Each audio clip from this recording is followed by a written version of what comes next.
You ever check your bank balance, not because you're about to buy something, but because you're mentally bracing yourself for what you already know is coming? The number hasn't changed, and you knew it wouldn't change, but some small part of you hoped maybe this time would be different. Bills keep flowing out, the credit card balance sits there looking back at you with what feels like judgment, and this strange feeling creeps in that even though you're doing what everyone said to do, work hard, save what you can, don't make stupid decisions, the goal keeps sliding further away every time you get close. What makes it worse is noticing other people who seem to be playing an entirely different game. Coworkers, friends, people you follow online who aren't stressed the same way you are, who don't panic about taxes or worry about retirement or lose sleep over inflation. They just seem calm, and that calm feels almost suspicious. I think about that gap more than I probably should. Money, behavior, and why some people look trapped in quicksand while others step onto solid ground and never sink.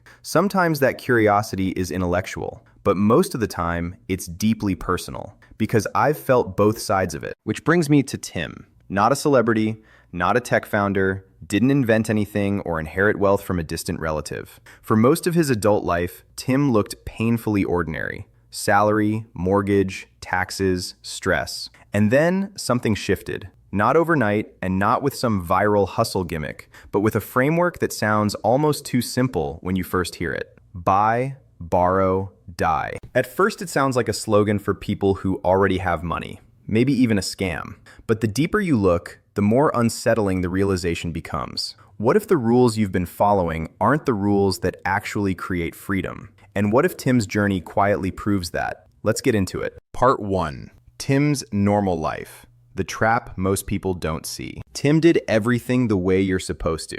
School, stable job, worked his way up to a decent salary, bought a house when the timing felt responsible, paid his taxes and his bills and attention to what he thought mattered. From the outside, he looked successful.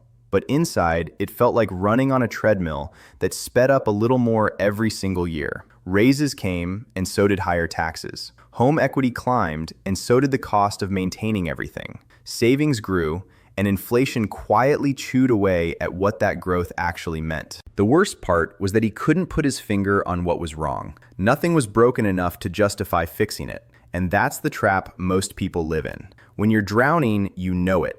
But when you're slowly sinking, it just feels like being an adult. Tim used to say his paycheck felt like water passing through his hands. Not wasted, just gone before he could hold on to it. Every year, the tax bill felt heavier, even though his lifestyle hadn't really changed. And that's when he started noticing something uncomfortable. The more he earned, the more got taken. The more he saved, the more exposed he felt to forces he couldn't control. The more responsible he tried to be, the less free he actually felt. That contradiction mattered, because money isn't just numbers on a screen. It's optionality, control over your time, breathing room when things go wrong. And Tim realized he was doing everything right inside a system designed to reward him the least. That's when he came across a phrase that would quietly change everything.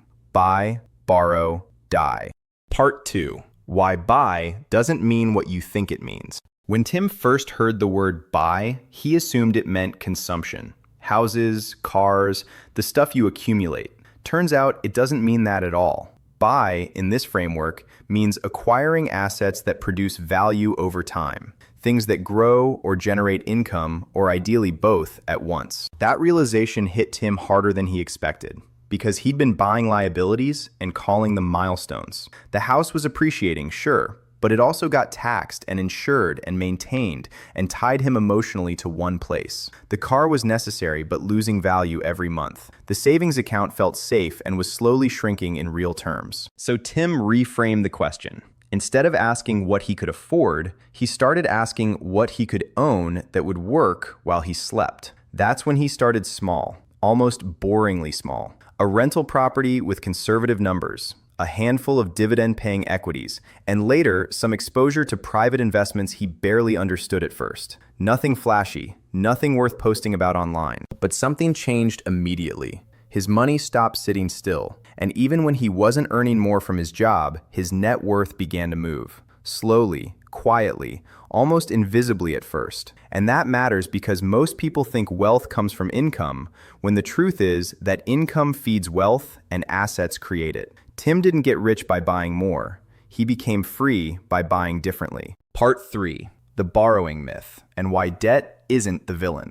This is where people usually get uncomfortable, because borrowing sounds irresponsible and dangerous and stressful. And honestly, sometimes it is. But Tim noticed something strange once his asset base started growing. Banks treated him differently, not because he felt more reckless, but because they saw him as more trustworthy. Here's the uncomfortable truth. Debt isn't bad. Unproductive debt is bad. Tim wasn't borrowing to consume. He was borrowing against assets that were already growing in value. Instead of selling an appreciating asset and triggering a massive tax bill, he borrowed against it. That loan wasn't taxable income. The asset kept growing in the background, and the interest he paid was often lower than the rate the asset was growing at. That's not magic or some secret hack. That's leverage used carefully.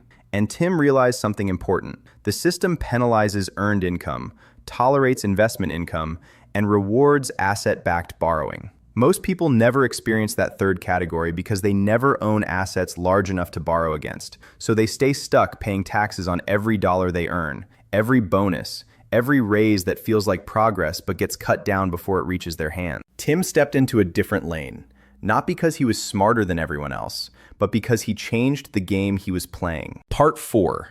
Taxes. The silent wealth drain. This part hit Tim emotionally when he actually sat down and ran the numbers. Over 30 years, taxes would be his largest lifetime expense. Larger than housing, larger than food, larger than almost everything else he'd ever spend money on combined. And yet, nobody had ever taught him how to legally minimize them. Buy, Borrow, Die isn't about avoiding taxes illegally or dodging responsibilities. It's about understanding incentives and how governments actually want capital deployed into investments and growth. So they tax wages heavily and treat assets gently by comparison. Tim's income became less about salary and more about access. Access to capital when he needed it. Access to liquidity without triggering taxes. Access to time because he wasn't scrambling every month. And for the first time in his adult life, he felt like the system wasn't actively pushing against him.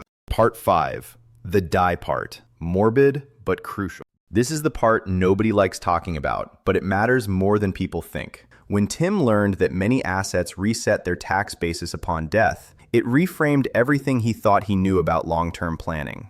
Assets passed on to the next generation, loans settled, taxes minimized in ways that felt almost too good to be true, but were entirely legal. This wasn't about avoiding responsibility or gaming the system. It was about planning across generations instead of just decades. And that shift changed how Tim thought about his own life. He stopped thinking in paychecks and started thinking in legacies, which sounds dramatic, but actually made him calmer, less frantic, less desperate to squeeze every dollar out of every single year. Because time stopped feeling like the enemy when he realized the game wasn't ending with him. Part 6. What changed for Tim emotionally? Here's the part no spreadsheet can show you. Tim slept better at night, stopped obsessively checking his accounts every morning, stopped dreading tax season like it was some unavoidable punishment, stopped tying his self-worth to his job title or his salary number. He didn't quit working or escape the matrix or move to an island somewhere. He just relaxed.